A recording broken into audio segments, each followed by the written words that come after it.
Hey folks, it's me, Alberto. I am a student at Loyola University of Chicago. I'm a senior there. I'm about to graduate in May. I focus on race. My major is sociology and anthropology. My minor is Black World Studies, so my focus has always been race and racial ethnic relations. Um, but as of late, I've decided to take a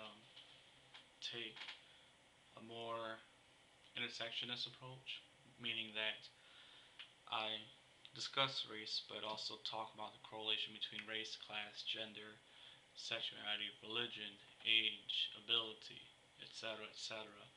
Um, so I like to view things as a whole and not just isolate one social location, just because I feel that's very detrimental to what you're trying to fight for. So before I get to talk about what I'm going to talk about, there's a few examples of how social locations actually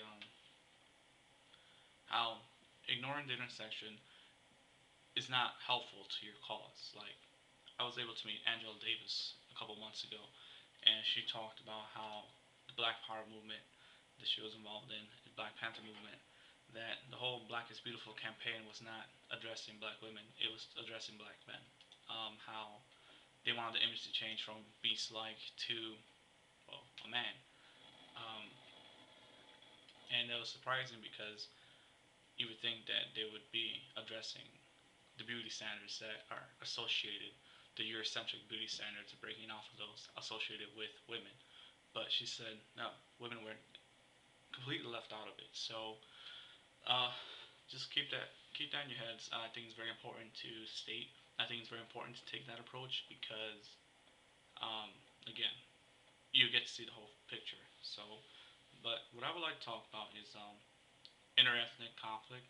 Um, Specifically among Latinos, just because I am Latino and that's what I've been witnessing. If not my entire life, then a good portion of my life.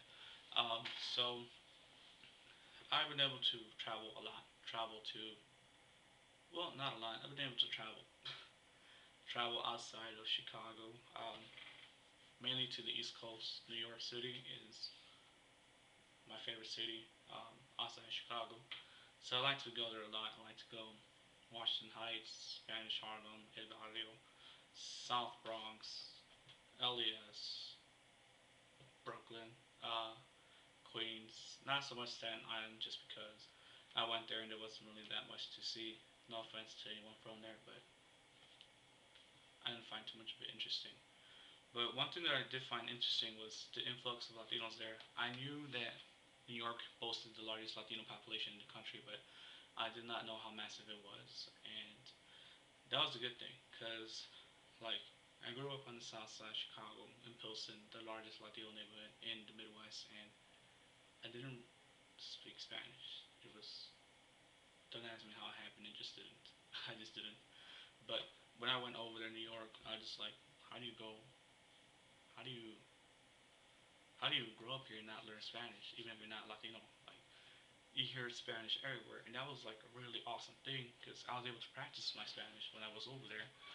And one point, like one thing that I noticed, it just felt like over here Latinos were a bit more reserved about speaking Spanish, and a lot has to do with the racist history of Chicago, especially towards Latinos, towards Puerto Ricans, towards Mexicans.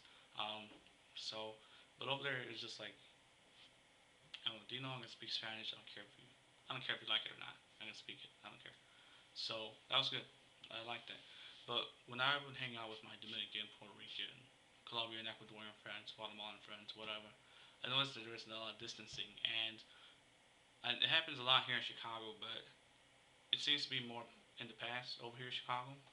Um, Chicago is one of the most segregated cities in the country, so you can tell who lives where. You can tell what train they're gonna hop on, what stop they're gonna get off on at that in that train. So, he, yeah, when I went to New York, I expected it was much more integrated. So I expected, for some reason, a lot more unity, but I didn't really see that. Not amongst everyone, but a good portion. There's a lot of distancing done, especially when I would ask. Okay, was kind of ignorant before I went to New York. I didn't know there was such a large Mexican population in New York. I just didn't think that Mexicans would be living in New York. Why? I don't know. There's a lot of media. I had to do a lot of media representations of where you could find Mexicans, and they really isolated Mexicans mainly to the Southwest, Texas, etc. And even though Chicago has the second largest Mexican population in the country, a lot of people are still shocked that there are so many Mexicans here. So I should have kind of known that, but I didn't know that, and like it just seemed like the Mexicans were very othered. They were very distant from the rest. Like it was such a huge insult to think for me to ask someone, "Hey, are you Mexican?" Not out of ignorance, just be like, "Hey, there's a good chance you are," because there's everything here in New York. Just be like, "No, no, I'm not Mexican. Don't insult me. I don't look Mexican." And I'm just like, Mexicans are very diverse phenotypically. There's Mexicans of every size, every color, every hair color, every hair texture, height, whatever. I'm 6'3", and so when people meet me, they're just like, "Whoa, you're the tallest one I've ever seen." But even farther than just Latinos and Mexicans, other Latinos separating themselves from Mexicans, it was within other Latinos as well. Dominicans against Puerto Ricans, Puerto Ricans against Cubans, Dominicans and Colombians, Ecuadorians, whatever. You just saw it there, and through my through my education, just through my whole life experience, I've been able to see that it's a social construct because I met Puerto Ricans from Puerto Rico who got shocked um, when Puerto Ricans from the U.S. would be like, "Why are you hanging around with Mexicans?" They were not they didn't get the memo apparently that they were not supposed to like Mexicans. So it's a very American thing. It's a very American construct. And even if we talk about the history between Puerto Rico and Cuba, who was the main factor? The U.S. Who caused the whole separation and the whole you and them? The U.S. So it's an American construct that a lot of Latinos I feel are not seeing. They're going on with their distancing and their hatred, with their cliquing, and they don't see that it's been constructed that way to divide and conquer. Because Latinos are the largest minority. I don't like to say minority, largest people of color in the U.S.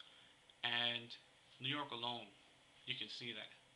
Uh, New York politics, Latinos have such a stronghold in politics, thanks mainly to a lot to the Puerto Ricans that have been living there since the early 20th century.